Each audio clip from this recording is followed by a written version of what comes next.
الرحمن الرحیم۔ السلام علیکم ورحمۃ اللہ وبرکاتہ۔ کیسے ہیں آپ لوگ؟ امید کرتا آپ لوگ خیریت سے ہوں گے۔ آج ہم پڑھیں گے الفقہ المیسر میں سے جو قضاء حاجت کے آداب میں چند باتیں رہ گئی تھی انہی کو آج ہم پڑھیں گے۔ تو چلیے ہم سبق پر نظر ڈالتے ہیں۔ دیکھیے نمبر 11 سے باقی رہ گیا تھا، کیا ہے؟ اللہ یبول ولا یتغوط تحت شجرۃ مثمرۃ۔ کہہ رہے ہیں یہ کہ بول و براز نہ کرے پھلدار درخت کے نیچے۔ پھر ان کے بعد کہہ رہے ہیں نمبر 12 یکرہ لقضاء الحاجۃ ان یتکلم بدون عذر۔ مکروہ ہے قضاء حاجت کے وقت ان یتکلم یہ کہ بات کرے بدون عذر بنا عذر کے، بغیر عذر کے، یعنی بغیر عذر کے بات کرنا قضاء حاجت کے وقت مکروہ ہے۔ ولیکن اذ رأى عاما یمشی نحو حفرۃ وخاف وقوعہ فی الحفرۃ وجب علیہ ان یتکلم ویرشدہ۔ لیکن اذا رأى جب دیکھے اندھے کو چلتے ہوئے، کہاں پر؟ تو کہہ رہے ہیں گڈھے کی طرف چلتے ہوئے، اور ڈر ہو یہ کہ وہ گڈھے میں گر سکتا ہے، وقوعہ فی الحفرۃ ان کے گڈھے میں گرنے کا ڈر ہو، تو واجب ہے اس پر یہ کہ اس شخص پر یہ کہ بات کرے اور ان کی رہنمائی کرے۔ ان کے بعد ہے یعنی جب گڈھے میں گرنے کا ڈر ہو، یعنی وہ نابینا ہے، ان کو دکھ نہیں رہا ہے، تو آپ پر واجب ہے یہ کہ آپ ان کو بتائیں کہ ادھر سے نہیں ادھر سے چلنا ہے۔ ان کے بعد نمبر 13 یکرہ ان یقرأ القرآن او ان یأتی بذکر اثناء قضاء حاجتہ و اثناء الاستنجاء۔ مکروہ ہے یہ کہ قرآن یا اللہ کا ذکر کرے قضاء حاجت یا استنجا کے وقت، یعنی قضاء حاجت اور استنجا کے وقت اللہ کا ذکر کرنا اور قرآن پڑھنا مکروہ ہے۔ نمبر 14 یکرہ تحریما ان یستقبل القبلۃ او یستدبرها سواء کان فی بیت الخلاء او فی الصحراء۔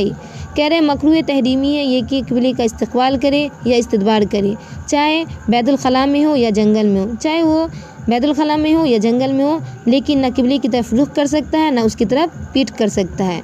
نمبر 15 یکرہ تحریما ان یبول او یتغوط فی الماء القلیل الراکد۔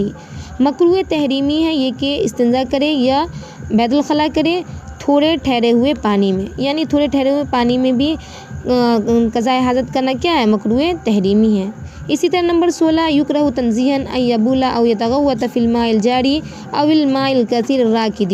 مکروہ تنزیہی ہے یہ کہ استنجا کرے یا بیت الخلاء کرے جاری پانی میں یا زیادہ ٹھہرے ہوئے پانی میں، یعنی ہر صورت میں ایسے پانی میں جاری ہو یا زیادہ ٹھہرے پانی ہو، سب میں استنجا وغیرہ کرنا کیا مکروہ تنزیہی ہے۔ یکرہ ان یبول فی المغتسل۔ مکروہ ہے یہ کہ غسل خانہ میں استنجا کرے۔ یکرہ ان یبول او یتغوط بقرب بئر او نہر او حوض۔ کہہ رہے ہیں بقرب بئر او نہر او حوض۔ مکروہ ہے یہ کہ استنجا یا بیت الخلاء کرے کنویں یا نہر یا حوض کے ارد گرد، یعنی ان کے ارد گرد بھی قضاء حاجت نہیں کر سکتے۔ یکرہ ان یکشف عورتہ للاستنجاء فی مکان غیر ساتر۔ مکروہ ہے یہ کہ اپنے سطر کو کھولے استنجا کے لیے، استنجا کے لیے بے پردگی جگہ میں، یعنی جہاں پر کوئی پردہ نہ ہو وہاں پر بھی اپنے سطر کو کھولنا مکروہ ہے۔ یکرہ ان یستنجی بیمینہ بدون عذر۔ مکروہ ہے یہ کہ استنجا کرے دائیں ہاتھ سے بغیر کسی عذر کے، یعنی بغیر کسی عذر کے دائیں ہاتھ سے بھی استنجا نہیں کر سکتے۔ نمبر 21 یکرہ ان یبول قائما بدون عذر لأن رشاش البول قد یتطایر علی بدنہ او علی ثیابہ۔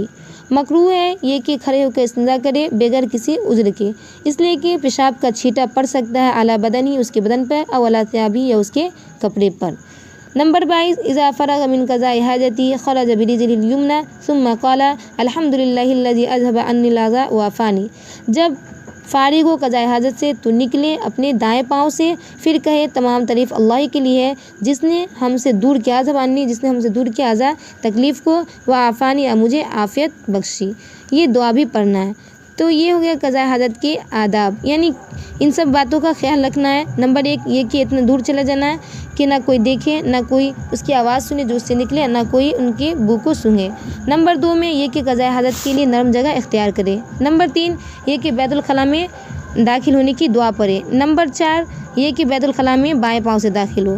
نمبر 5 بائیں پاؤں پر بیت الخلاء میں بائیں پاؤں پر ٹیک لگا کے بیٹھے۔ نمبر 6 سر ڈھانک کر بیت الخلاء میں جائے۔ نمبر 7 سوراخ میں استنجا نہ کرے۔ نمبر 8 بول و براز نہ کرے راستے اور قبروں میں۔ نمبر 9 یہ کہ بول و براز نہ کرے لوگوں کے بیٹھنے کے سایوں میں۔ نمبر 10 یہ کہ بول و براز نہ کرے وہاں جہاں لوگ بیٹھ کر باتیں چیت کرتے ہوں۔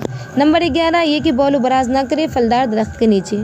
نمبر 12 قضاء حاجت کرنا مکروہ، قضاء حاجت کے وقت بات کرنا مکروہ ہے، بغیر عذر کے، یعنی بغیر کسی عذر کے آپ قضاء حاجت کے وقت بات نہیں کر سکتے۔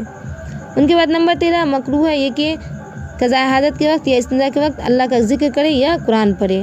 نمبر 14 مکروہ تحریمی ہے قبلے کا استقبال کرنا اور ان کا استدبار کرنا۔ نمبر 15 مکروہ تحریمی ہے یہ کہ استنجا یا بیت الخلاء کے کریں تھوڑے ٹھہرے ہوئے پانی میں۔ نمبر 16 قضاء حاجت کرنا مکروہ تنزیہ ہے جاری پانی میں یا تھوڑے زیادہ ٹھہرے ہوئے پانی میں۔